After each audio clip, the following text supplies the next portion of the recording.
Deputy Paul Donnelly. I'd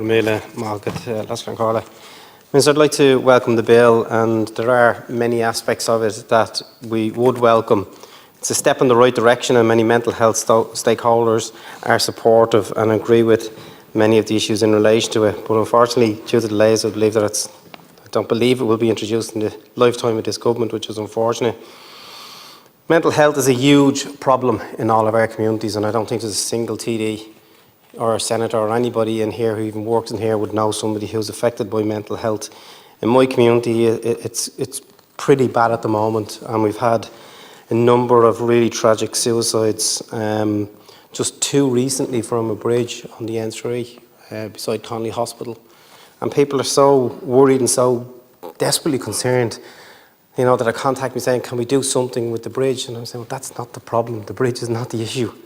It's what's happening to their mental health is the issue, and the lack of services." And I think that's really what we need to be really focusing on, is therapeutic interventions, family support to really deal with the mental health crisis.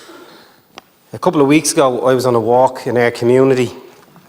The walk was from Whitestown to Mount View Family and Youth Centre. Over 100 residents, mental health, youth workers. People just came together as a community to try and raise awareness about mental health and the huge increase in suicides. And that's a regular thing that's happening now. It's several walks that the community have put together because they're so concerned in the area.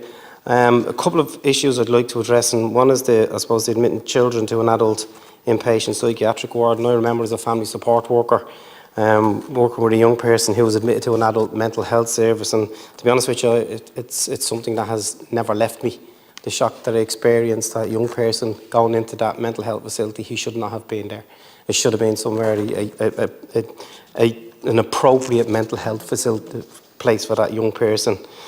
I think it's important that the information, that it's digestible. There's an explanation of the bill to enable service users, key workers, families and other health professionals to easily understand and explain what it means, because sometimes this can look like gobbledygook to people, and it's important that people can understand what it is in terms of their rights.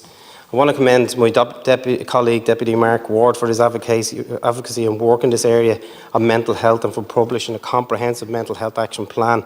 And I urge people to have a look at it, because it's clear that we need to change the way we deal with mental health.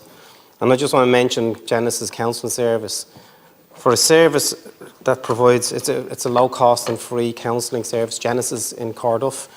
And I've been trying to advocate over the last 3 years for a simple sum of €100,000. May sound an awful lot of money, when the general schemes is huge. They could double their counselling hours by 4,000 hours. 4,000 hours in a year, less than a third of the cost of a bike shed. A new youth and mental health service up to the age of 25.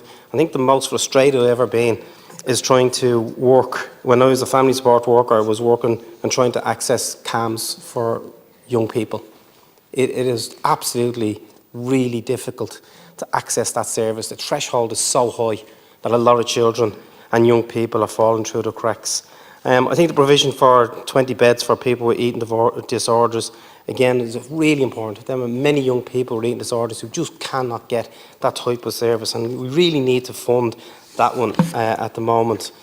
And I'm just going to mention the emergency departments, because that was, again, it's heartbreaking. I had a young lad who we worked with, knew him really, really well. 3 times he went to the emergency department looking for help, and on the 3rd occasion, he went home on that Saturday night to the local park, and he hung himself because he didn't get the service. He was told 4 weeks later for a psychiatrist to see him.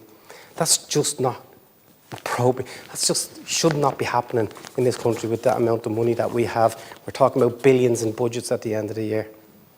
This is real lives, real lives, and people are dying because of the lack of access to mental health services and counsel and therapeutic intervention. So I thank the Minister for the bill, and look, just to urge you, please, get around that table for this budget and get the money that we need for mental health services. Go on, Margaret.